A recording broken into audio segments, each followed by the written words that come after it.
వీడేనా అమ్మా ఈ అపకారం చేసినవాడు? ఎందుకు చేశావురా? నీ ఇంటికి వచ్చిందా? నిన్ను నీళ్ళు అడిగిందా? అన్నం పెట్టావా? నిన్ను పొడిచిందా? దేనికి దాన్ని తన్నావు? ఇప్పుడే నిన్ను సంహరిస్తున్నాను, చెయ్యకూడనటువంటి పని చేశావు అంటే మరి ధర్మం ఎందుకు చంపేయాలి దానికి? అంటే అది పరీక్షిత్ మహారాజు గారి యొక్క గొప్పతనం. శ్రీకృష్ణ భగవానుడి యొక్క మేనల్లుడి కుమారుడు, విశేషించి ధర్మరాజు గారి యొక్క పౌత్రుడు. ధర్మం చెప్పద్దు. ఆయన అన్నాడు, అమ్మా సాధువులకు జంతువులకు బాధలు కలిగించు కలుల భంజింపని రాజాధము ఆయువు స్వర్గము శ్రీ ధనము వీటిపోవు నిశ్చయము తల్లి అన్నాడు. ఎందుకు వీడిని చంపేస్తానంటున్నానో తెలుసా అమ్మా? లోకంలో ధర్మం ఒకటి ఉన్నది. ఏమిటి ఆ ధర్మం అంటే, సాధువులైనటువంటి జంతువులు కొన్ని ఉంటాయి, మీద పడిచేవి కరిచేవి ఇలాంటివి కావు. సాధువులకు జంతువులు అవి కట్టేస్తే కట్టుకొయ్యన పడి ఉంటాయి, వదిలేస్తే ఎవ్వరికీ అక్కర్లేనివి తింటాయి, గడ్డి మొదలైనవి. ఇహము పరము కూడా ఇవ్వగలిగినవి, వాటికి నమస్కారం చేస్తే చాలు పరదేవతకు అందుతుంది. అటువంటి ప్రాణులమ్మ, అటువంటి సాధువులకు జంతువులను భంజించడి కలుల, వాటిని ఇబ్బంది పెట్టేటటువంటి కలులుంటారే పాపాత్ములు, వాళ్ళని శిక్ష వెయ్యనటువంటి రాజు అధముడు. అటువంటి అధముడైనటువంటి రాజుకి శ్రీ ఆయుర్దాయం తగ్గిపోతుంది, ఐశ్వర్యం తగ్గిపోతుంది. ఈ రెండిటితో పాటు ఊర్ధ్వలోకవాసం ఇవ్వరు. కాబట్టి శ్రీ ధనము స్వర్గము వీటిపోవు సిద్ధము తల్లి. అమ్మా ఇది ఎవడు నిర్వహించడో అటువంటి రాజు ఆయుర్దాయాన్ని, ధనాన్ని, స్వర్గలోకాన్ని కూడా పోగొట్టుకుంటాడు. అందుకే సాధువులైనటువంటి మీ జోలికి వచ్చాడు కాబట్టి వీణ్ణి చంపేద్దాం అనుకుంటున్నాను, నేను దోషం చేయలేదమ్మా అని ఆయన అన్నాడు. అమ్మ లోకంలో రాజు అనబడేటటువంటి వాడు కొన్ని ధర్మముల కోసం కూర్చుంటాడు సింహాసనం మీద. ఆ ధర్మాన్ని నిర్వహించినప్పుడు ప్రభువు సింహాసనం మీద కూర్చునేటటువంటి అర్హత ఉండదు. నాకు సింహాసనం మీద కూర్చుని పట్టాభిషేకం పొందినటువంటి మహారాజుగా నాకు కొన్ని ధర్మాలు ఉన్నాయమ్మా. ఈ దుష్టజన నిగ్రహంబును శిష్టజన రక్షణంబును. దుష్టజనుల్ని నిగ్రహించాలి, శిష్టజనుల్ని మంచి వాళ్ళని కాపాడాలి. ఈ రెండు చెయ్యాలని నృపులకు స్రష్ట విధించనని పురాణ ద్రష్టలు చెప్పెదరు పరమధర్మము సాధ్వి. పరమధర్మం అమ్మా ఇది మహారాజుకి. ఎవరు చెప్పారంటావా? చతుర్ముఖ బ్రహ్మగారు సృష్టి ప్రారంభంలో వేదంలో చెప్పాడు ఈ మాట. అందుకని దుష్ట పనులు చేస్తున్నటువంటి ఈ పురుషుణ్ణి నేను సంహరించాలి, అందుకని చంపేస్తాను. ఈయన చేసినటువంటి దోషానికి నేను చంపడం అధర్మం కాదు అని నేను నిర్ణయించుకున్న తర్వాతే ఈ పని చేస్తున్నాను. అంటే పరీక్షిత్తుకి ధర్మమునందు ఎంత అనురక్తి ఉందో చూడండి. అంటే కలిపురుషుడు గజ గజ గజ గజ వణికిపోయాడు పరీక్షిత్తుని చూసి. వణికిపోయి మొరపెట్టుకున్నాడు, మహారాజా ఇప్పటికే నీ ధార్మికమైనటువంటి పరిపాలన వలన ప్రజలందరిలోనూ కూడా పుణ్యమునందు అనురక్తి ఉంది, శాస్త్రమునందు అనురక్తి ఉంది, ధర్మమునందు అనురక్తి ఉంది. నేను ప్రవేశించలేకపోతున్నాను రాజ్యం అంతటా. కలియుగం ప్రారంభమైంది, నేను అందరినీ ఆవహించాలి, అందరిలోకి వెళ్ళాలి. నువ్వు ధర్మబద్ధుడవై నన్ను అడ్డుకుంటున్నావు. న్యాయమా నన్ను చంపేస్తానంటావు? ఇది కలియుగం కదా, నాకు అవకాశం ఇవ్వద్దా? కాబట్టి నేను అంతటా ప్రవేశించడానికి నాకు అధికారం కల్పించు. కాదంటావా? నువ్వు సింహాసనంలో కూర్చునున్నంతసేపు నేను అలా ఉండడం సాధ్యం కాదంటావా? నాకు కొన్ని స్థానాలు అడుగుతాను, ఆ స్థానాలు ఇయ్యి, అక్కడ ఉంటాను. లేదా నువ్వు చెప్పుపోని కొన్ని స్థానాలు, ఆ స్థానాల్లో ఉంటాను. అంటే పరీక్షిత్ ఆలోచించి అన్నాడు, ఇది కూడా ధర్మమే, యుగం కలియుగం కాబట్టి ఇతన్ని సంహరించకూడదు. 4 స్థానాలు ఇస్తాను, ఈ 4 స్థానముల యందు నువ్వు యథేచ్ఛగా ఉండవచ్చు. అందులో మొట్టమొదటిది మద్యపానం. మద్యపానం ఎక్కడ చేస్తారో అక్కడ నువ్వు ఉండవచ్చు. ఎందుకంటే ఇక ఒంటి మీద తెలివి ఉండదు. ఎన్ని రకాల పాపాలు చేయడానికి సిద్ధపడిపోగలిగినంత ఉన్మత్తత దేని చేత కలుగుతుంది అంటే కలిపురుష ప్రభావం చేత కలుగుతుంది. అందుకని మద్యమునందు ఉండు. రెండవది హింస యందు ఉండు. హింస అంటే వేటాడడం. వేటాడడం అంటే కేవలం ప్రాణుల్ని చంపడం అని మీరు అనుకోకూడదు. అదే పనిగా పెట్టుకుని ఎవరినో బాధ పెట్టే ప్రయత్నాలు చేస్తూ ఉంటాడు. బాధ పెట్టే ప్రయత్నానికి హింస అంటారు. అందుకే వేట హింస పర్యాయ పదాలుగా వాడారు. హింసాస్థానమునందు ఉండు. మూడవది, ఎక్కడెక్కడ జూదమాడతారో ఆ జూదమునందు ఉండు. ఆ జూదమాడిన చోట ఇక ఒళ్ళు తెలియదు, ఎన్ని అబద్ధాలైనా పుడతాయి అందులోంచి. ఎంత ఐశ్వర్యం పోతుండని పట్టించుకోరు. అందుకే మానాభిమానముల గురించి కూడా చూసుకోడు. కాబట్టి జూదం ఆడుతున్న చోట ఉండు. నాలుగవది, స్వేచ్ఛావిహరుడులైనటువంటి స్త్రీల యందుండు. అందరూ స్త్రీల గురించి మాట్లాడలేదు. ఎందుకంటే అసలు మహాపతివ్రతలైనటువంటి భక్తయందు ప్రేమ కలిగిన స్త్రీల వలననే నెలకి పడవలసిన 3 వానల్లో ఒక వాన. ఆడవాళ్ళందరినీ గాటగట్టి అవమానించి ఎందుకు మాట్లాడతారు? అలా మాట్లాడరు. స్వేచ్ఛావిహరిణులు అంటే తమ సౌందర్యము పురుషుడి కామాన్ని రెచ్చగొట్టడానికి తప్ప, అది కూడా అమ్ముకోవడానికి ఒక వస్తువు తప్ప వేరొకటి కాదు. ఈ మాట ఎవరు వాడారు అంటే మహానుభావుడు ఆ బృహదశ్యుడు వాడాడు ధర్మరాజు గారితో మాట్లాడుతూ. పరమేశ్వరుడిచ్చినటువంటి అందం కొంతమంది ఆడవాళ్ళకి ఎందుకు పనిచేస్తుంది అంటే, మగవాళ్ళందరినీ పాడు చేయడానికి అంగడిలో వస్తువుగా అందాన్ని పెట్టి తిరిగి ఆడవాళ్ళు వస్తారు, వాళ్ళ వల్ల సమాజం భ్రష్టు పట్టేస్తుందని చెప్పాడు. కాబట్టి స్వేచ్ఛావిహరుడులైనటువంటి స్త్రీలు ఎక్కడ ఉంటారో అక్కడ ఉండు, నీకు 4 స్థానాలు ఇచ్చానన్నాడు. కలిపురుషుడు అన్నాడు, కాదు నాకు 8 స్థానాలు వచ్చాయి అన్నాడు. ఎలా వచ్చాయి? 4గా ఇచ్చాను, 8 ఎందుకు వచ్చాయన్నాడు. ఆ స్థానం కాదు, నేను అందులోకి వెళ్ళి కూర్చోగానే అందులోంచి ఒక గుణం వస్తుంది, అప్పుడు అది కూడా నా స్థానమే అవుతుంది. ఎలా? జూదం ఆడడానికి కూర్చుంటాడు, జూదంలో కలిపురుషుడు ఉంటాడు, అసత్యమన్న గుణం ఒకటి వస్తుంది అందులోంచి. ఎన్ని అబద్ధాలన్నా ఆడతాడు పేకాట కోసం. కాబట్టి జూదము అసత్యము 2 స్థానములు నావే. అబద్ధం ఆడడం మొదలెట్టాడు, నాదే ఈ అబద్ధాలే జీవితం అవుతుంది. కాబట్టి జూదము నుండి అసత్యము కూడా నా స్థానమే. హింస, వేటాడడం, ఆ హింస నుండి పగ అనబడేటటువంటి లక్షణం. వీడు వాణ్ణంటాడు, వాడు వీణ్ణంటాడు, ఇద్దరు అనుకోవడం ఆపరు. ఇక ఎప్పటికాగుతాయి పగలు? దానికి పరిష్కారం ఉంటుందా? ఇక పరిష్కారం ఉండదు. అందుకే హింసయందు పగ, పగ నా స్థానం అవుతుంది. ఎంత దూరం అయినా వెళ్ళిపోతుంది అది. అందుకని 2వ స్థానం వచ్చింది హింసలోంచి. 3 మద్యపానం, దాని పక్కన అహంకారం. ఎంత మంచివాడో, 3 గుటకలు పుచ్చుకున్నాడో, ఏమిటో నోట్లోంచి ఎన్ని మాటలో, ఎక్కడలేని ధైర్యం. అసలు వాడెంతండి అంటాడంతే. మీరు ఎవరి పేరు చెప్పండి, బెబ్బే వాడెత్తండి నేనే అంటాడు. అహంకారం. కాబట్టి మద్యపానం ఒక స్థానం నువ్విచ్చావు, అహంకారం ఒక స్థానం వచ్చింది, నాది 6. స్వేచ్ఛావిహరుణులైనటువంటి స్త్రీలు, వాళ్ళొక్కళ్లే కాదు, అలా వాళ్ళు కనపడినందుకు పాపం ఎవడి పని వాడు చేసుకుంటున్న వాళ్ళు కూడా వాళ్ళు అలా కనపడినందుకు కామం విశృంఖలత్వంతో పుట్టేస్తుంది. పుట్టేసి ఎంతోమంది సర్వనాశనం అయిపోతారు పురుషులు. కాబట్టి ధర్మబద్ధము కానటువంటి కామమునకు వేరొక స్థానం లభించింది నాకు స్వేచ్ఛావిహరుణులైన స్త్రీల వల్ల.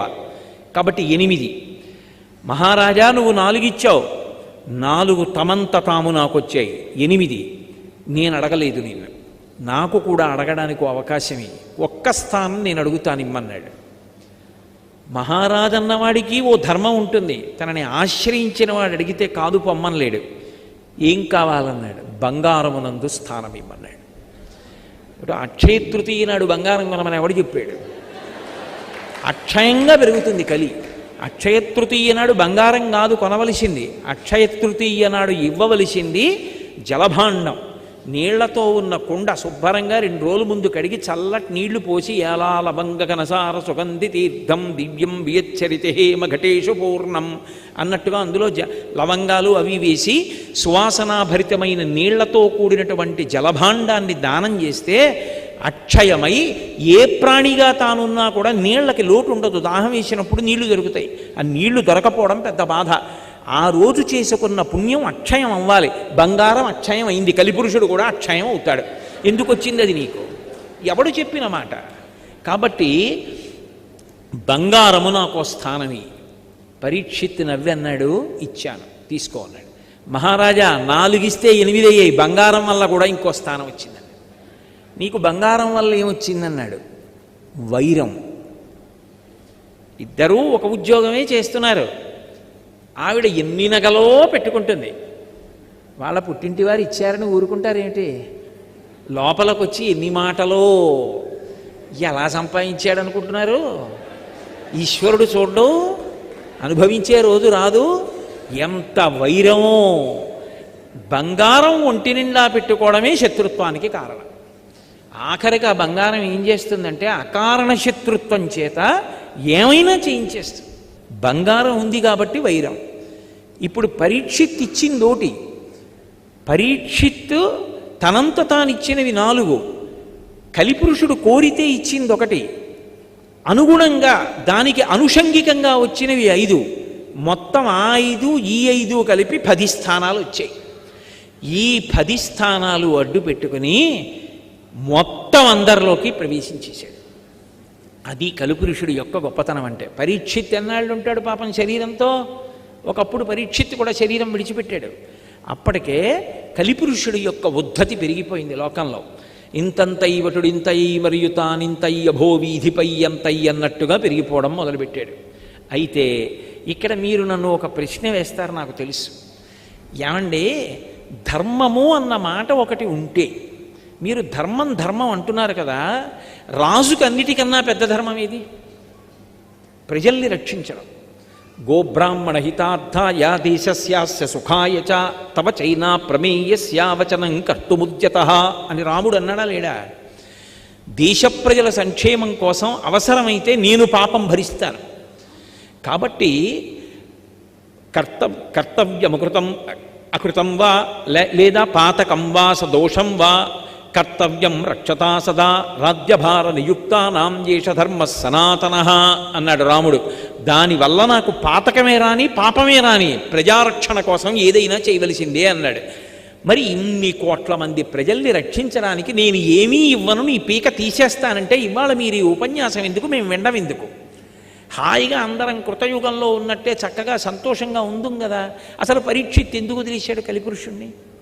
వదిలేయకుండా పట్టుకోవచ్చు కదా కలిపురుషుణ్ణి. ఆయన శిరస్సు ఛేదించేస్తే గొడవ ఉండదుగా ఇంకా కలియుగంలో. అసలు కలిపురుషుడి యుగం అక్కడతో అయిపోయింది. వెంటనే మళ్ళీ కృతయుగం వచ్చేస్తుంది. ఎప్పుడో ఈ పాపాలన్నీ పెరిగి పెరిగి పెరిగి పెరిగి పురుషుడు ఆయుర్దాయం 16 సంవత్సరాల వరకు వచ్చేసిన తరువాత ఎక్కడో కాశ్మీర దేశంలో శంబళ అన్న గ్రామంలో శ్రీ మహావిష్ణువు విష్ణుయశుడు అనబడేటటువంటి బ్రాహ్మణుడికి కుమారుడిగా పుట్టి సంకల్పమాత్రం చేత ధనుర్వేదాన్నంతటినీ పొంది పరమశివుడి చేత అనుగ్రహింపబడినటువంటి ఈ గుర్రం ఎక్కి దేశం అంతటా తిరిగి సమస్తమైనటువంటి పాపులను జాతులను నశింపచేసి మళ్ళీ యజ్ఞయాగాది క్రతువులకు వేదధర్మానికి ప్రాణం పోసి కృతయుగం ప్రారంభమయ్యేట్టు చేస్తాడు అని వ్యాసవాక్కు. వ్యాసవాక్కు తిరుగులేనిది. ఎందుకని? వ్యాసో నారాయణ స్వయం, వ్యాసుడు సాక్షాత్తు నారాయణుడు అయినప్పుడు మరి అసలు కలియుగం అక్కడితో అయిపోయేదిగా. కలిపురుషుణ్ణి చంపేస్తే ఎందుకు వదిలేశాడు అంటే ఇందులో తెలుసుకోవలసినటువంటి గొప్ప మర్మం ఒకటి ఉన్నది. చేసిన కాని పాపములు చెందవు కలియుగంలో ఉండేటటువంటి చాలా గొప్ప లక్షణాల్లో అదొకటి. చేయకపోయిన చేసదనన్న మాత్రమున వచ్చు కదా కలిలోన పుణ్యముల్. అసలు ఏదైనా పాపకార్యాన్ని చేస్తే ఫలితం ఇస్తుంది. చేయకుండా ఊరుకున్నాడు అనుకోండి, చేద్దాం అనుకున్నాడు కానీ చేయలేదు, దానికి ఫలితం ఉండదు. పుణ్యం ఉంది, చెయ్యలేదు, చేస్తానన్నాడు, త్రికరణ శుద్ధిగా అనుకున్నాడు, ఏదో నోటి మాటగా కాదు అనుకున్నాడు, అబ్బా ఇది చెయ్యాలి ఇది చెయ్యాలనుకున్నాడు. కాశీ వెళ్ళలేదు జన్మాంతరంలో, రోజు అనుకునేవాడు, అబ్బా కాశీ వెడితే ఆ కాశీలో ఆ గంగా నది, అక్కడ స్నానం చేస్తే, విశ్వనాథుణ్ణి దర్శిస్తే, విశాలాక్షిని సేవిస్తే, అన్నపూర్ణమ్మని దర్శిస్తే, కాలభైరవుడికి నమస్కరిస్తే నా జన్మ ధన్యం కదా.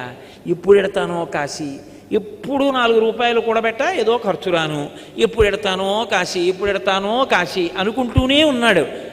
వాడు అలా బాధపడి త్రికరణ శుద్ధిగా కాశీ పట్టణానికి వెళ్ళాలని అనుకున్నప్పుడల్లా వాడు కాశీ వెళ్ళిపోయాడు. అందుకే చేసదనన్న మాత్రమున చెందు కదా కలిలోన పుణ్యముల్. మోసము లేదు తంచు నృపముఖ్యుడు కాచెకలిన్. కలియుగంలో ఈ తేలిక మార్గం ఒకటి ఉంది.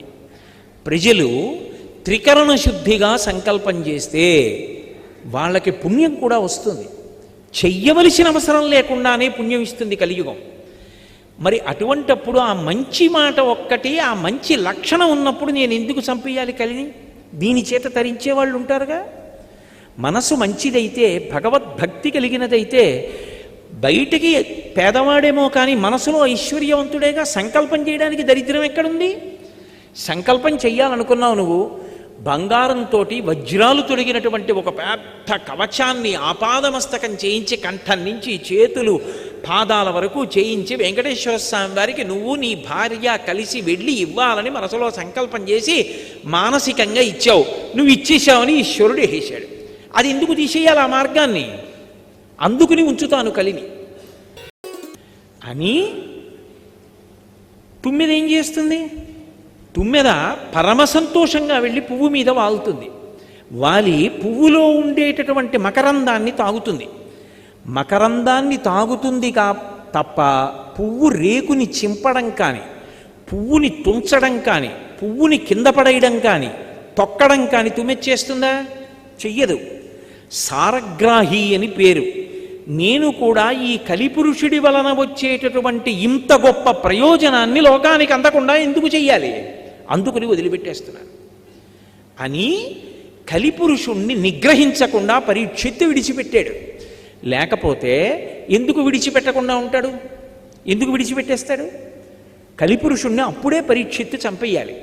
కానీ ప్రమాదం ఎక్కడి నుంచి వస్తుందంటే, అసలు కలిపురుషుడి వలన ఉండేటటువంటి ఉపయోగాన్ని తెలుసుకోకుండా మనసు నిండా కలిపురుషుడే చేరిపోయాడు అనుకోండి, అసలు పుణ్యకర్మ వైపుకి ఆలోచన ఎక్కడి నుంచి ఎడుతుంది? అసలు వెళ్ళదు దాని గురించి ఆలోచన.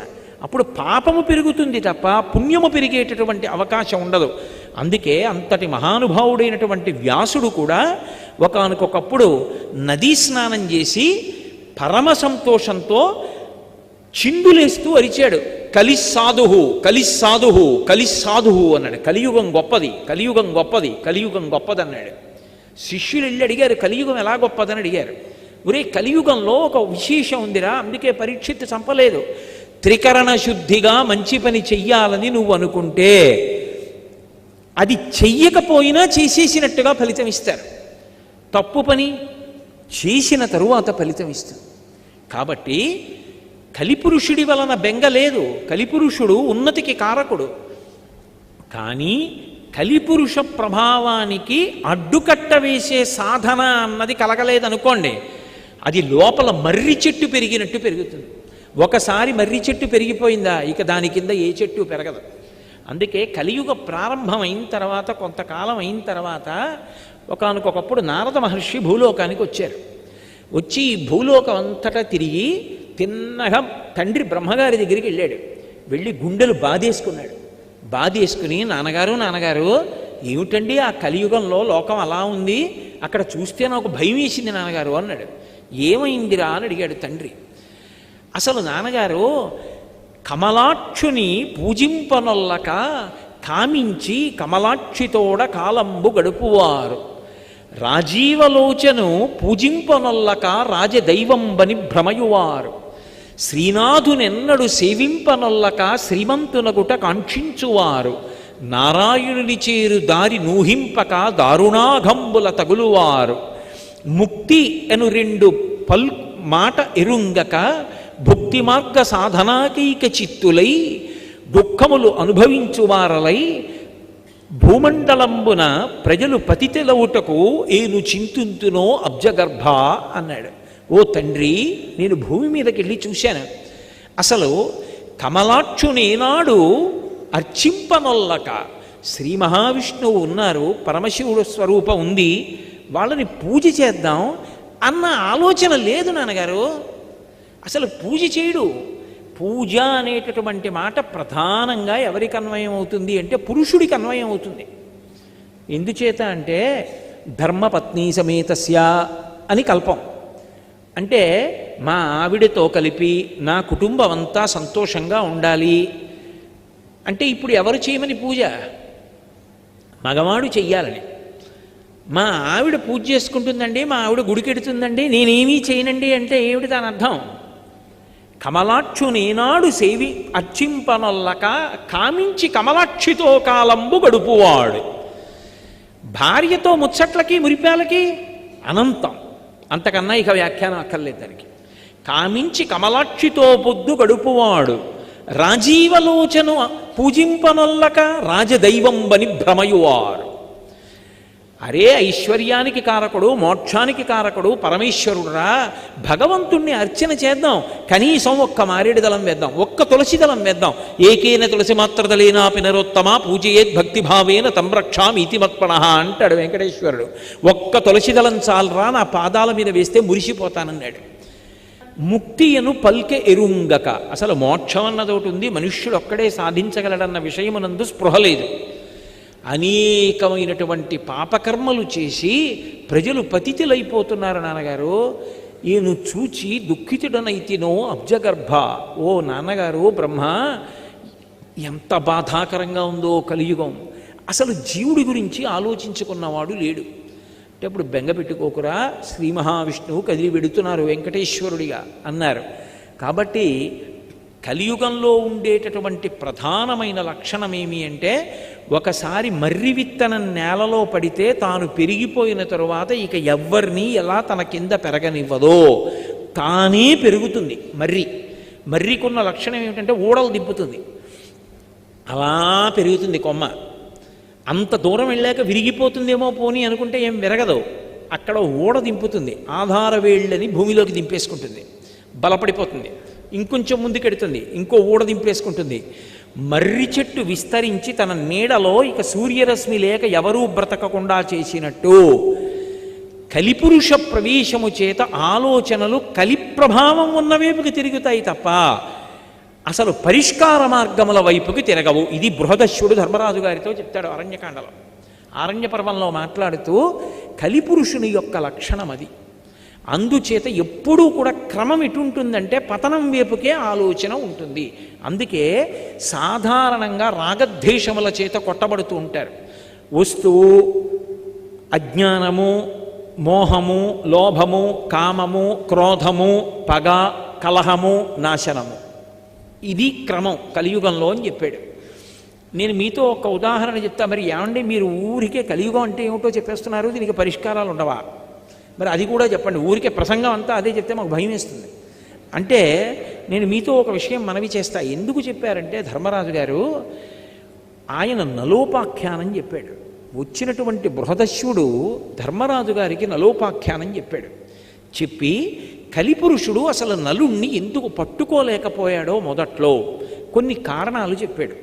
చెప్పి ఇదిగో ఈ కారణాల చేత పట్టుకోలేదు, ఈ కారణములు నువ్వు కూడా అలాగే పట్టుకోగలిగితే నిన్ను కూడా కలిపురుషుడు పట్టుకోలేడు. అందుకే ధీరుల జోలికి కలి రాలేడు అని. అందులో తెలుసుకోవలసినటువంటి విషయం, ఒక్క విషయాన్ని మీకు వివరణ చేస్తాను, మీరు పట్టుకోగలుగుతారు. మనిషి కోపాన్ని పొందుతాడు. కోపాన్ని పొందడం ఏ సమస్యకి పరిష్కారం కాదు. అది కలిపురుష లక్షణం. ఎందుచేత అంటే నేను మీతో ఒక మాట చెప్తాను, జాగ్రత్తగా పట్టుకోండి. అందుకే కలికి విరుగుడు ఎక్కడుంటుంది అంటే సత్పురుష సహవాసమునందు, సద్బోధని మనసులో పెట్టుకోవడమునందు కలిపురుషుడికి విరుగుడు ఉంటుంది. ఇంకా లోపలికి రాలేడు కలి. ఎక్కడ కామం ఉంటుందో అది తీరనప్పుడు క్రోధం ఉంటుంది. క్రోధం ఎక్కడుందో మళ్ళీ అంతే, ఎవణ్ణి పట్టుకుందాం, ఎవణ్ణి దానికి బాధ్యుణ్ణి చేసేద్దామని చూస్తుంటుంది. అప్పుడు ఆలోచించవలసింది ఏమిటంటే కచ్చిత్ పురుషకారంచ దైవంచ ప్రతిపద్యతే అంటుంది సీతమ్మ. నేను ఒక పని చేశాను, ఈశ్వరానుగ్రహం తోడు కాలేదు. తోడు కాలేదంటే ఏదో కారణం ఉంది, నా ఎందేదో దోషం ఉంది, నేను దిద్దుకోవలసింది ఉంది అని తన వైపు నుండి ఆలోచించాడు. ఎవరి మీద కోప్పడతాడు? ప్రశాంతంగా ఉంటాడు. అందుకే మనసు వెళ్ళవలసిన వైపుకి వెళ్ళిందనుకోండి, కలిపురుషుడి ప్రభావం నుంచి తప్పుకుంటాడు. అలా మనసు వెళ్ళాలి అంటే తప్పకుండా జ్ఞాపకం తెచ్చుకోవలసినటువంటి విషయాలు, రోజు స్మరించవలసినటువంటి పేర్లు ఈ నాలుగు చెప్తూ నలుడి యొక్క కథని తప్పకుండా